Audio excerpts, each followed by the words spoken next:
ตอนนี้นะครับนนท์กำลังจะเดินทางไปขึ้นรถไฟเพื่อจะมุ่งหน้าไปที่เมืองซาปาเมืองขุนเขาและสายหมอก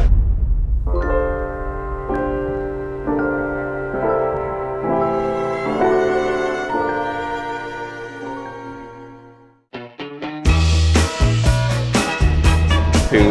สปาเซ็นเตอร์แล้วอากาศดีมากๆสปาคืออยู่เหมือนสไตล์อยู่เมืองนอกอีกที่หนึ่งเลยนะโอ้วิวแบบอลังการสวยงามมากดูตอนนี้เห็นป่ะวิวนี่คือแบบหมอกปกคลุมไปหมดแล้วเดี๋ยวเราจะลองขี่มอเตอร์ไซค์ไปเรื่อยๆ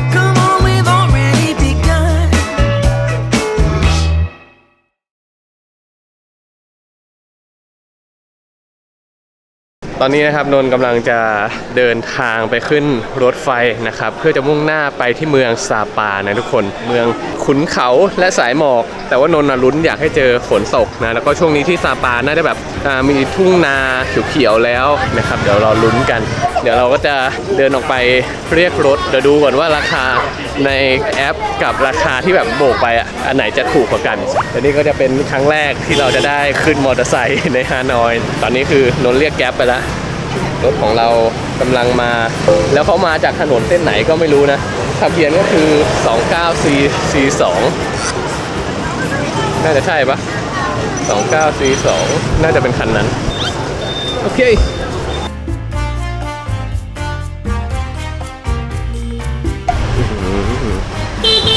เนี่ยเห็นว่าต้องบีบแต่เยอะๆแบบนี้นะครับสนุกสนานกันเลย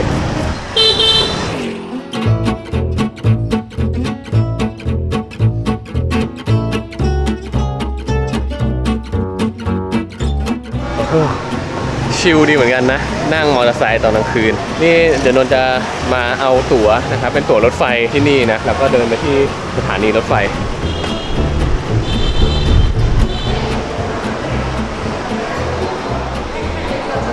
ตอนนี้ก็เดินเข้ามาที่ชานชาลาแล้วรถไฟเนี่ยมีหลายโบกี้เลยนะทุกคนของเรานี่เกือบสุดทางตรงนี้นะครับเดี๋ยวมาดูกันว่ารถไฟของเราจะเป็นยังไงห้องเราจะเป็นไงนะและได้นอนกับใครด้วยบุ๊กิ้งเราก็คือเราจองผ่านเอเจนซี่นะครับเว็บไซต์ก็เซิร์ชไปว่าคานอยทูซาปาลาวไกรอบของวันนี้ก็คือจะมีรอบเดียวนะ4 ทุ่มไปถึงซาปาลาวไกเนี่ยประมาณ5:55ก็คือ6 โมงแล้วก็ราคาเนี่ย600 กว่าบาทเองทุกคนแล้วก็จะเป็นแบบแชร์เตียงกันต่อ1 เคบินนะครับ เขาพาเราไปไหนเนี่ย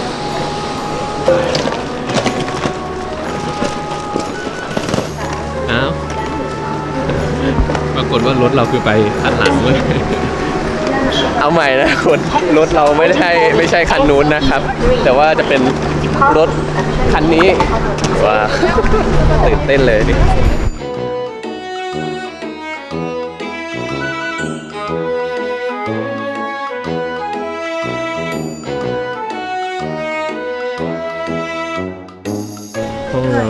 This way. Okay. Excuse me. Can I come in? Yeah. Hi. There's your roommates. This bed under. Hi.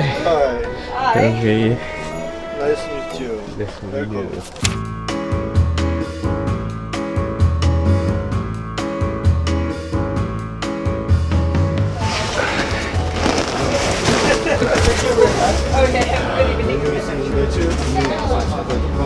รถไฟของเราก็กำลังจะออกจากชานชาลาเรียบร้อยดีเลยนะครับแต่เตียงก็รู้สึกว่าแข็งไปนิดแต่เขาก็มีผ้าห่มมาให้ด้วยของเอเจนซี่นี้นะครับดูแปลกตาไปจากที่เห็นหลายๆคนรีวิวห้องที่หลายๆคนรีวิวมันจะดูเป็น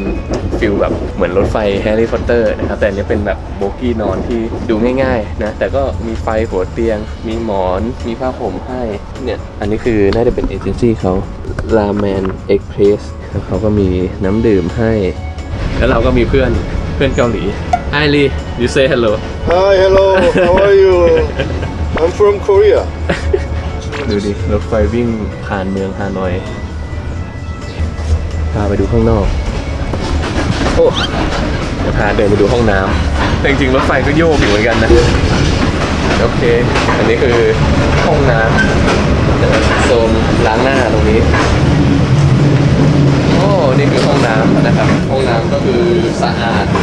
ดีเยี่ยม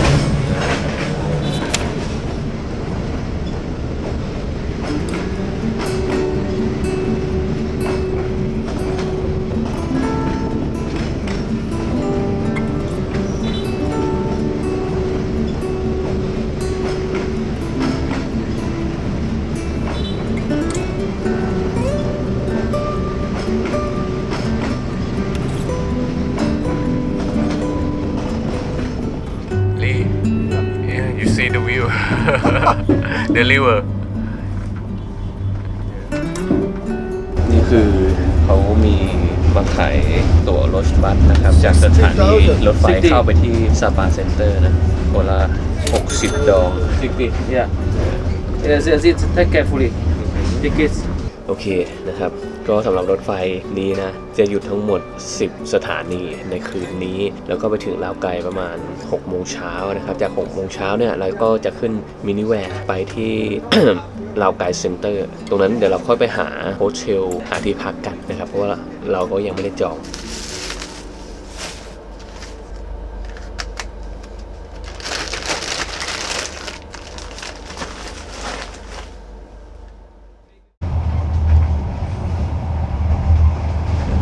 บรรยากาศเช้านี้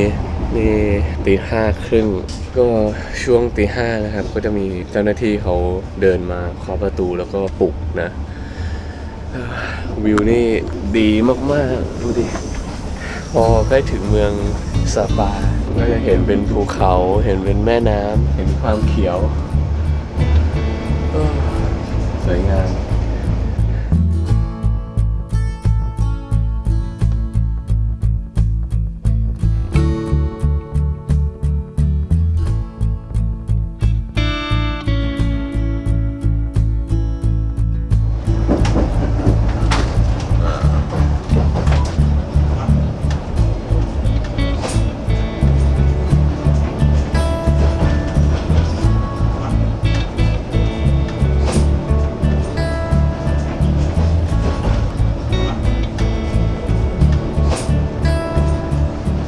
มาถึงสถานี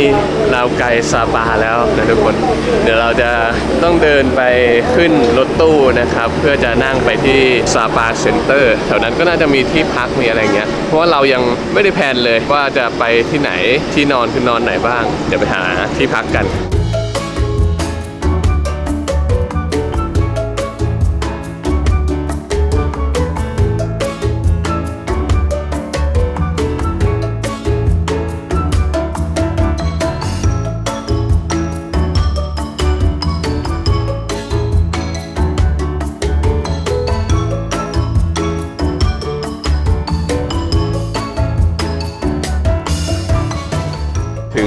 ซาปาเซ็นเตอร์แล้วอากาศดี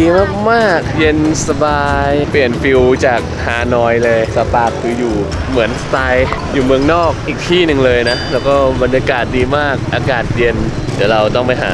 ที่พักกัน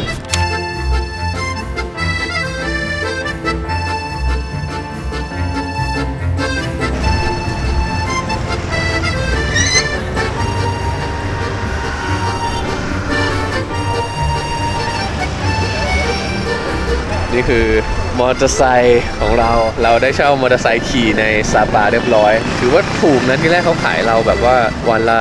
150 ดองแต่ว่าเราต่อเขาแบบ2วันก็200 ดองนะคือ200คูณ 1.5 ไปประมาณ300 บาท200 วัน300 บาท2วันนะครับก็เลยตัดใจเอาเลยแล้วกันก็เป็นลุงนะครับที่เขาเดินอยู่แถวเนี้ยแล้วเขาก็ถามว่าเช่ามอเตอร์ไซค์ไหมอะไรเงี้ยก็ต่อราคาเอากันนะทุกคนเราได้แล้วไปด้วยกัน2คนกับเกาหลีอีก1คนไปมาก็คือตามกันไปทุกที่ เดี๋ยวเราไปหาโฮเทลก่อนนะพอมีมอเตอร์ไซค์นะครับเราก็น่าจะแบบหาที่พักได้ง่ายขึ้นขี่มอเตอร์ไซค์ไปที่ไหนแบบทำเลดีราคาดีเราก็จะเอาที่นั่นแหละนะครับ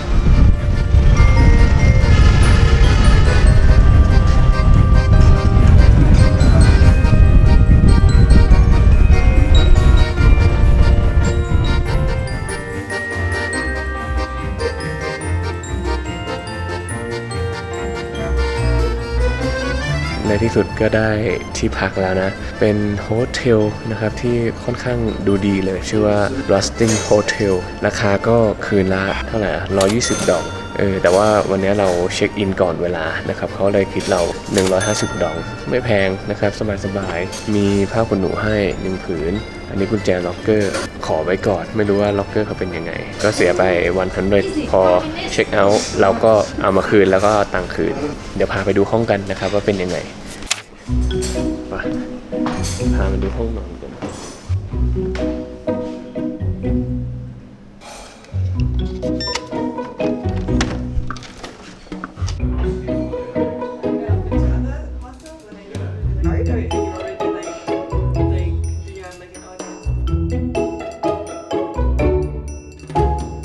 โอ้นี่ครับนี่คือห้องของเราในคืนนี้ดีเลยนะทุกคนเป็นเตียง2 ชั้นแบบนี้แล้วก็ใหญ่นะสไตล์โฮเทลห้องนี้คือนอนแบบ6 คนนะครับแล้วก็มีห้องน้ำในตัวนะเดินออกไปคือเป็นห้องน้ำนะเขาก็จัดเตียงไว้ดีมากๆเราเลือกนอนเตียงนู้นเพราะแบบอยู่ติดริมหน้าต่างนะครับรีนอนเตียงนี้แล้วเราก็เจอพอลล่าเป็นนักท่องเที่ยวเหมือนกันมาเที่ยวคนเดียวนี่คือเที่ยวคนเดียวหมดเลยนี่เดี๋ยวพาไปดูห้องน้ำนี่ห้องน้ำใหญ่มากนี่นะครับ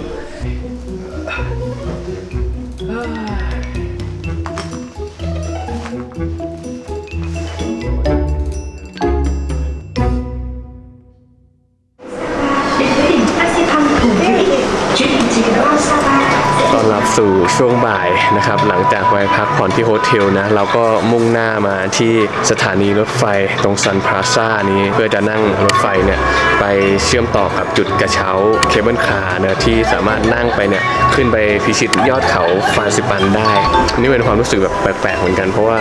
ปกติไม่เคยนั่งแบบนี้เลยดูมันแบบเอาเทคโนโลยีเข้ามาเที่ยวกับธรรมชาติอะไรเงี้ยซึ่งเราไม่ค่อยคุ้นชิน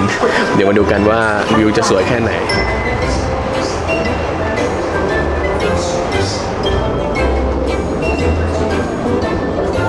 บรรยากาศสบายนะครับปกติถ้าจะขึ้นไปยอดเขาฟานซิปันเนี่ยเมื่อนานมาแล้วคือเขาเดินเทรคกิ้งกันขึ้นไปนะใช้เวลาประมาณแบบ3 วัน 2 คืนแต่ว่าตอนนี้ดูดิเราสามารถนั่งรถไฟนี้แล้วก็ไปต่อเคเบิลคาร์อีกเพื่อขึ้นไปยอดเขามีทางเดินอะไรเรียบร้อยแล้วก็ตรงนี้เขาทำเป็นจุดแบบท่องเที่ยวแบบสวยงามเลยนะครับว้าวโอ้วิวแบบอลังการสวยงามมาก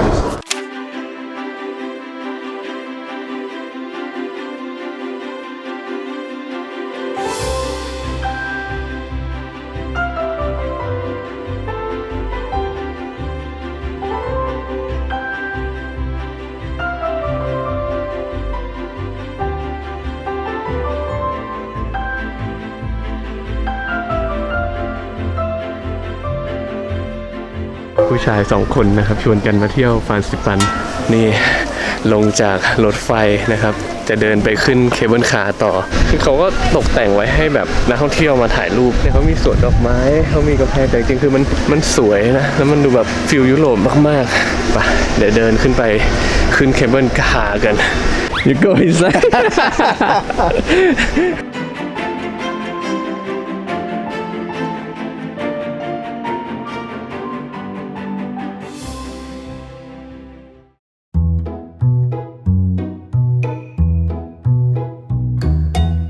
ว้าวนี่นะครับอยู่บนเคเบิลคาร์ที่จะนั่งขึ้นไปบนยอดเขาฟานซิปันนะมันดีอย่างนี้นี่เองวิวก็จะเป็นแบบนี้ลอยอยู่กลางภูเขานะครับแล้วก็ดูนู่นไกลๆคือแบบเขียวขจีสวยงาม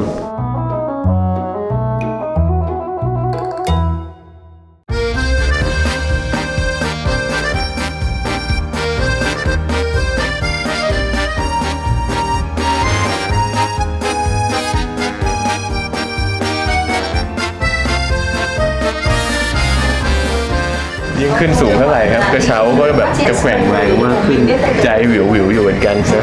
ดูข้างบนเห็นปะข้างบนมันแบบโอ้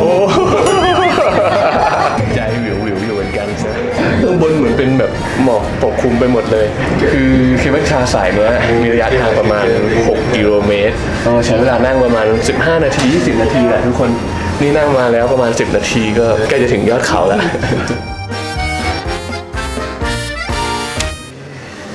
นี่พอขึ้น ขึ้นจากเคเบิลคาร์นะครับก็มาหาอะไรกินเลยเพราะว่า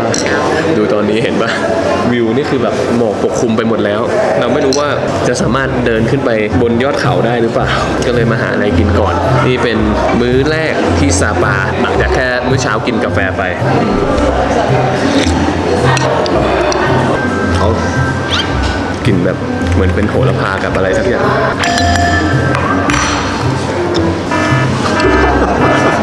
อันนี้มันคืออะไรอ่ะเพิ่งเคยกินครั้งแรกมันรู้สึกแบบแปลกๆอันนี้โหระพานี่คืออะไรไม่รู้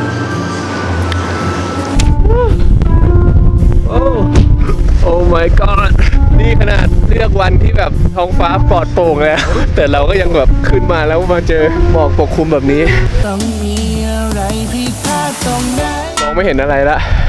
นู่นไกลๆตรงนู้นจะเป็นทางเดินบันไดนะครับขึ้นไปยอดเขาฟาซิปันนี่ประมาณ3 กิโลขึ้นไปสูง3 กิโลเลย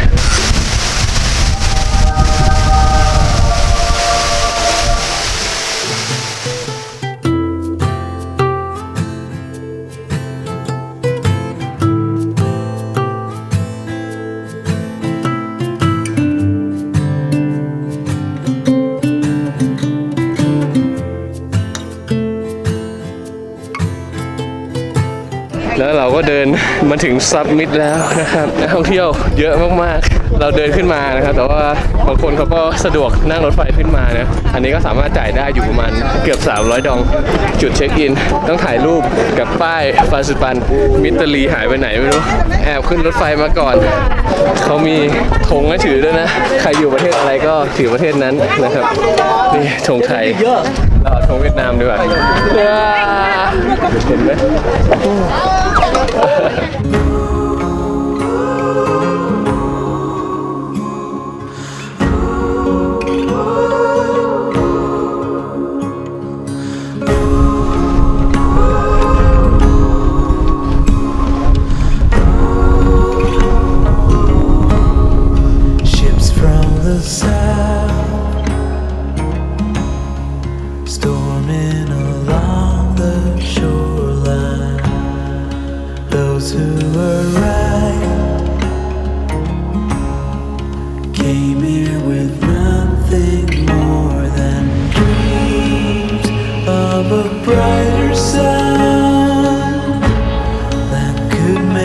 shadows run.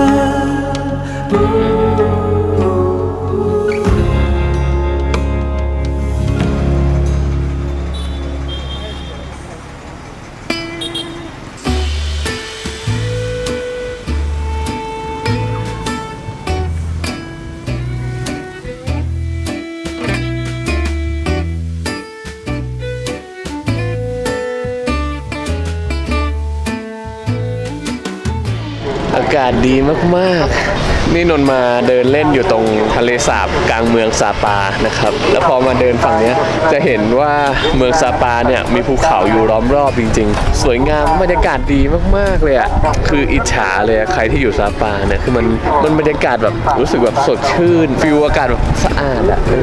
นี่แบบขนาดอยู่ตรงกลางเมืองแล้วก็มีรถวิ่งอยู่รอบๆนะเรายังรู้สึกแบบมันสบายจมูกจัง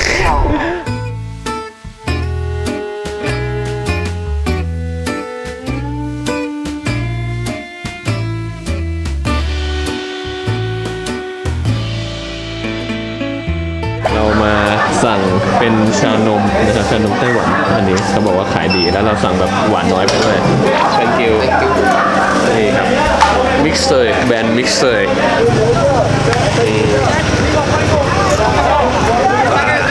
ราคา25 ดอง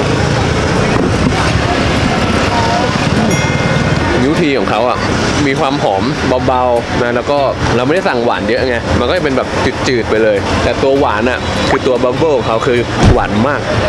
แต่ถือว่ารวมๆอร่อยแล้วเขาก็ใส่น้ำแข็งแบบน้อยมากนะทุกคน25 ดองก็ประมาณแบบ30 กว่าบาทเองถือว่าถูกนะฝั่งนู้นก็จะคึกครื้นหน่อยนะครับมีร้านอาหารเยอะเห็นปะ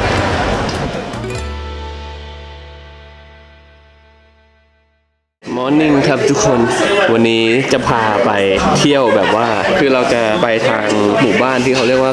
คัดวินเลจนะครับก็จะขี่มอเตอร์ไซค์ไปทางเส้นทางนั้นนะแล้วก็อาจจะขี่เลยไปเรื่อยๆเข้าไปทางภูเขานะครับที่เมื่อวานเราขึ้นเคเบิลคาร์แล้วเราเห็นว่าเฮ้ยทางนั้นแบบภูเขามันสวยมากๆเดี๋ยวเราจะลองขี่มอเตอร์ไซค์เข้าไปแล้วเดี๋ยวดูกันว่าบรรยากาศจะเป็นยังไงบ้างเมื่อคืนนอนไม่ค่อยหลับเท่าไหร่เพราะว่าคนเข้ามาพักขึ้นเรื่อยๆแบบว่า4 ทุ่ม5 ทุ่มเที่ยงคืนก็ยังแบบมีนักท่องเที่ยวเข้ามาพักนะจนเต็มห้องเลยเมื่อวานก็เลยแบบนอนไม่ค่อยหลับแล้วตอนเช้าก็แบบตื่นแต่เช้าเสียงนาฬิกาปลุกอันนี้คือฟิลของการนอนโฮเทลไปเดี๋ยวเราไปเที่ยวด้วยกันในวันนี้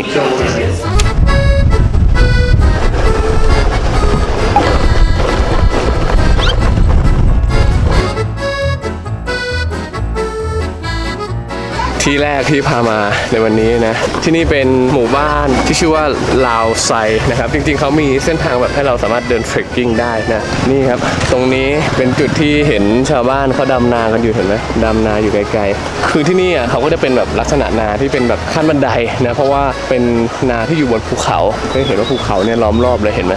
เนี่ยล้อมรอบมองไปทางไหนก็ภูเขาทริปนี้นนท์น่ะลืมเอาโดรนมาแต่ว่าเอาที่ชาร์จแบตโดรนมานะลืมหยิบโดรนใส่กระเป๋ามา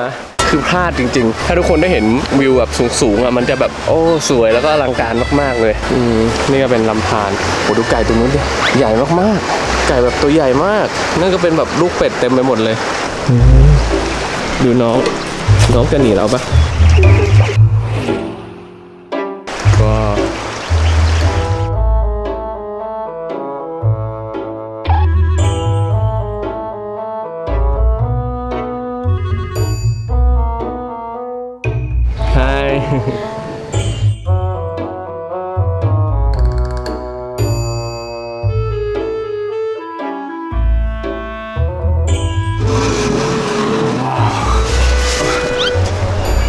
น้ำแตงโมของเราชื่นใจดูวิวดิวิวคือสวยมากเนี่ยตรงนี้คือนาขั้นบันไดนะต่อไปก็คือแบบจะเขียวเป็นขั้นๆขึ้นไปบนเขาเลยแล้วข้างล่างนี้เป็นลำธารนะลำธารที่มีโขดหินนะครับแต่ว่าก็เป็นลำธารธรรมชาติที่สวยเลยแหละเวลาที่ใครมาเที่ยวที่หมู่บ้านเนี่ยก็จะมีแบบเรียกว่าชาวบ้านนะครับเดินตามขายของด้วยนิดนึงนะหรือแม้กระทั่งเนี่ยเข้ามานั่งในร้านอาหารเนี่ยเขาก็จะเดินมาขายแต่ก็เข้าใจแหละว่าก็เป็นการหาเงินเข้ากับครอบครัวนะแต่ว่าบางทีก็แอบสงสารแบบหิ้วลูกมันด้วยอยู่ที่หลังอ่ะหรือบางทีเราเจอเด็กอ่ะมีเชือกข้อมือใช่ไหมที่ขายอ่ะอยู่ในกระเป๋าเลยทีแรกเห็นแบบเฮฮากับเพื่อนแบบว่าแกล้งเพื่อนแล้วก็แย่งขนมเพื่อนแต่พอเดินมาหาเราเฮลมี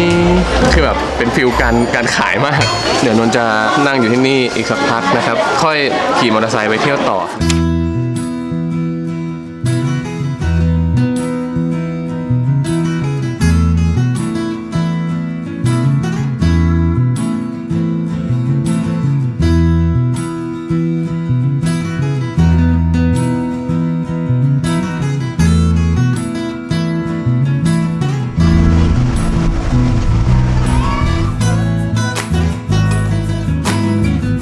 ว้าวเราขี่มอเตอร์ไซค์มาเส้นทางชาวบ้านเลยนะเมื่อวานเรานั่งเคเบิลคาร์อยู่ข้างบนนู้นแล้วเราก็มองลงมาข้างล่างคือมันสวยงามมันเขียวแล้วก็มันแบบดีอ่ะภูเขาสูงนะแล้วก็มีแบบหมู่บ้านชาวบ้านนี่เราเห็นน้องหมาเจ้าตัวนี้นะครับเลี้ยงดูควายอยู่นะไล่ควายไปทางซ้ายทางขวานะไล่กลับคอกมาแล้วดูเคเบิลคาร์นู้นข้างบนนู้นอยู่สูงมากเห็นไหมอยู่ตรงนี้สุดยอดเลยเดี๋ยวเราจะลองขี่มอเตอร์ไซค์ไปเรื่อยๆนะครับ I've been trying to be my own guiding star, but it appears it hasn't taken me very far. I've tried to be my own all in all and everything, but it's just been a hard and arduous thing. When I look back upon the life I have lived and the choices I have made, what do I see? นี่เรามาเจอจุดชมวิวนะครับจริงๆระหว่างทางมันก็จะมีแบบจุดชมวิวให้แวะให้สามารถแบบจ่ายตังค์แล้วเข้าไปถ่ายรูปได้ค่อนข้างเยอะนะแต่เรามาเห็น วิวตรงนี้แล้วรู้สึกแบบมันต้องจอดอ่ะแล้วก็แอบ เสียค่าเข้าด้วยนะครับมีลุงเขาเก็บตังค์เรานะครับ20 ดอกนู่นแล้วก็ตรงนู้นอ่ะถ้ากล้องเห็นนะเหมือนจะเป็นแบบจุดชมวิวแบบเหมือนคล้ายๆจุดชมวิวทะเลหมอกอายเวงที่ยะลานะทุกคนยื่นออกมาsoคิดว่าบางช่วงเวลาน่าจะมีแบบทะเลหมอกปกคลุมตรงนี้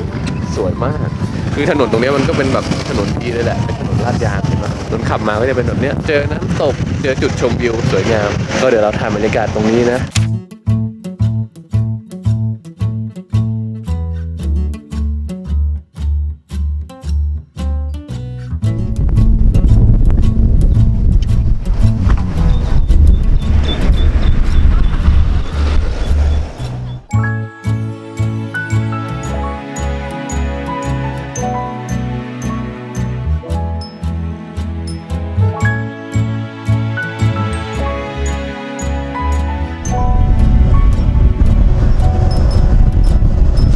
มื้อเย็นของเรานะเรามากินอยู่ร้านที่เหมือนเป็นแบบร้านโลคอลเลยนะครับอยู่ตรงแถวๆทะเลสาบนั่นแหละแล้วก็ไม่รู้จะสั่งอะไรเห็นอันนี้เป็นหมูก็เลยสั่งมานะครับก็กลายเป็นเหมือนแบบหมูกระทะร้อนแต่ว่าการผัดเขามีงามีพริกแล้วก็น่าจะเป็นซอสอะไรสักอย่างไม่รู้เหมือนกันแล้วข้างล่างนี้ก็เป็นแบบกระหล่ำปีนะครับมากับข้าว1 โถแล้วเราก็มีเพื่อนมาด้วยYou want to say hello? Hi, you hungry? Okay. That's it. โอเคนี่นะครับเนื้อหมูมีกลิ่นแบบตะไคร้นะครับกลิ่นตะไคร้กระเทียมแล้วก็มีพริก You like it? I like it. คือรสชาติคือต้องกินกับข้าวนะคือราคาจานนี้อยู่ที่140 ดองถือว่าโอเคหอมตะไคร้หอมกระเทียมอร่อยอยู่ How are you? Good? It's really good. I like Very it. good. You talk to the camera. It's very, very good.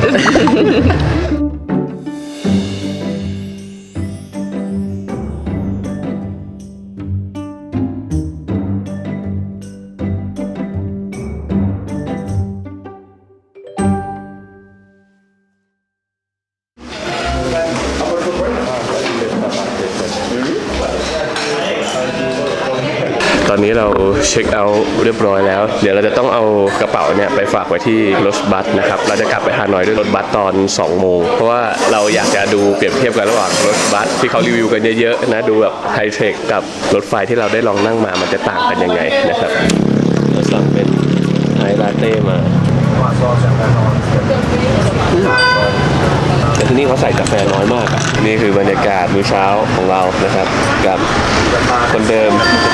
ก็วันนี้เราเตรียมกลับนะก็จะรีแลกซ์นิดนึงเดี๋ยวเราก็กินมื้อเช้าตรงนี้นะครับดื่มกาแฟชิลๆแล้วเดี๋ยวคงจะเดินไปหาที่ถ่ายรูปกัน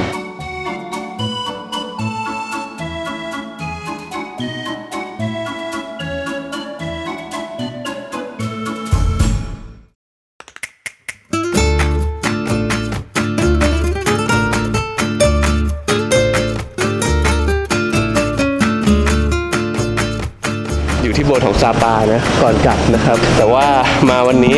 โบสถ์ปิดเราไม่สามารถเข้าไปข้างในได้นะครับโบสถ์จะเปิดวันเสาร์วันนี้วันศุกร์ ตรงนั้นก็ซันพาซาตึกเหลืองๆนะครับที่คนชอบไปถ่ายรูปกันนะตึกก็สวยจริงแต่ก็ตรงนั้นจะเป็นจุดที่เราสามารถนั่งรถไฟขึ้นไปบนยอดเขาฟาซิปันกันขึ้นเคเบิลคาร์ก็ขึ้นจากตรงนั้นแหละไปเดี๋ยวเราเดินไปท่ารถบัสกันที่เราเอากระเป๋าไปฝากไว้เรียบร้อยแล้วก็รถเราจะออกประมาณ2 โมงครึ่ง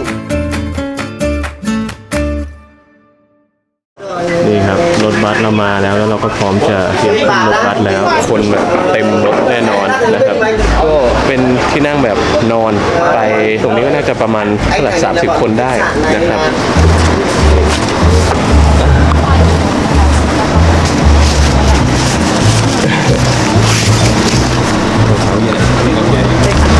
ต้องเก็บรองเท้าใส่ถุงด้วยนะครับว้าวนี่ดูภายในรถ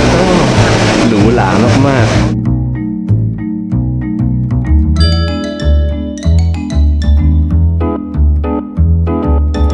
มีผ้าห่มให้นะครับอันนี้ถุงใส่รองเท้ามีที่วางขวดน้ำอันนี้เป็นหน้าจอเปิดปิดไฟได้ LCD นะครับมีหูฟังให้ด้วย สำหรับเรานะ เรารู้สึกว่ามันดูแบบใหม่ก็จริงมันดูทันสมัยแต่ว่ามันรู้สึกอึดอัดเพราะดูดิเพดานมันเตี้ยอะไรเงี้ยแต่เดี๋ยวต้องรอดูตอนที่รถออกแล้วมันจะเป็นยังไงนะครับนี่เขาก็มีผ้าม่านกั้นให้ปิดเป็นฝั่ง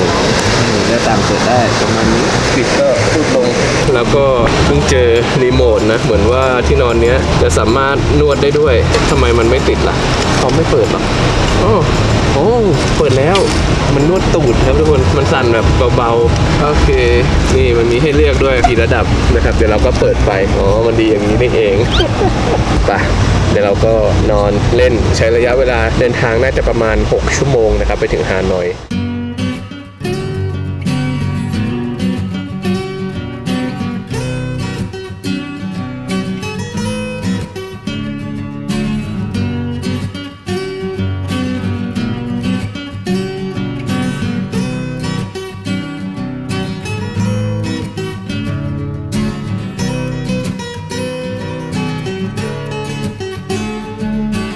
เอาจริงนั่งรถตอนกลางวันนี่ก็ดีนะแบบจะได้เห็นแบบวิวธรรมชาติแบบ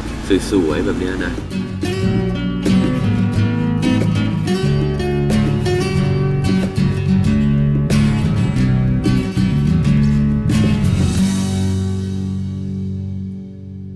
โอเคก็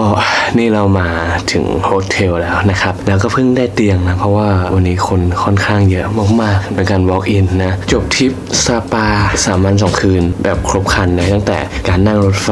กับด้วยรถทัวร์2อย่างนี้ตามที่นนรู้สึกนะก็คือรถไฟเนี่ยถ้าเรานั่งตอนกลางคืนเนี่ยมันเหมือนได้นอนนะแต่ว่าอาจจะนอนหลับไม่สนิทแล้วก็เตียงกว้างรู้สึกแบบเพดานสูงอะไรเงี้ยมันทำให้รู้สึกแบบนอนสบายกว่าการนั่ง sleeping bus มารถไฟนั่งไปราคา600 บาทเองจองผ่านเอเจนซี่ในเว็บไซต์เลยนะครับแล้วก็มันอาจจะเป็นเตียงที่นอนรวม4 คนไม่รู้ว่าจะมีใครมานอนบ้างอันนี้ก็อาจจะเป็นข้อเสียของบางคนแต่ของสำหรับนนคือสบายๆเหมือนที่นอนโฮเทลนะครับรถบัสก็คือนนรู้สึกมันแคบมันเล็กมันอาจจะดูไฮเทคมันเร็วแต่ราคาก็คือ400,000 ดองก็เทียบกับเรื่องของระยะทางถือว่าโอเคแต่การนอนอะไรเงี้ยอาจจะลำบากนิดนึงใครที่ไม่ชอบเที่ยวแคบอันนี้ไม่แนะนำนะเรื่องการเที่ยวสปาใช่ไหมสปาเนี่ยเป็นเมืองที่แบบอากาศดีบรรยากาศโดยรวมดีเมืองข้างในสวยอาหารมีให้เลือกกินเยอะสถานที่ท่องเที่ยวคือจริงๆเดินเล่นในเมืองมันก็ชิลๆนะเมืองมันออกสไตล์แบบยุโรปไปเลยแทบจะไม่เหมือนเวียดนามเพราะด้วยวัฒนธรรมที่เขาได้รับต่อมาจากฝรั่งเศสด้วยอะไรด้วยนะครับเมืองมีภูเขาล้อมรอบก็เลยทำให้อากาศค่อนข้างเย็นแล้วก็ดูแบบฟีลแบบเคี้ยวสบายตานะครับบรรยากาศดีแต่นนไม่ค่อยชอบอย่างเดียวคือเรื่องของสถานที่ท่องเที่ยวเขามันหมดฟีลธรรมชาติไปเพราะทุกอย่างถูกสร้างมาเพื่อเป็นธุรกิจแล้วก็ดึงดูดนักท่องเที่ยวแล้วก็สปาเนี่ยเขาจะสร้างเป็นเหมือนแบบจุดท่องเที่ยวเพื่อให้คนไปถ่ายรูปกันส่วนใหญ่แล้วก็เสียตังค่าเข้านะอันนี้ก็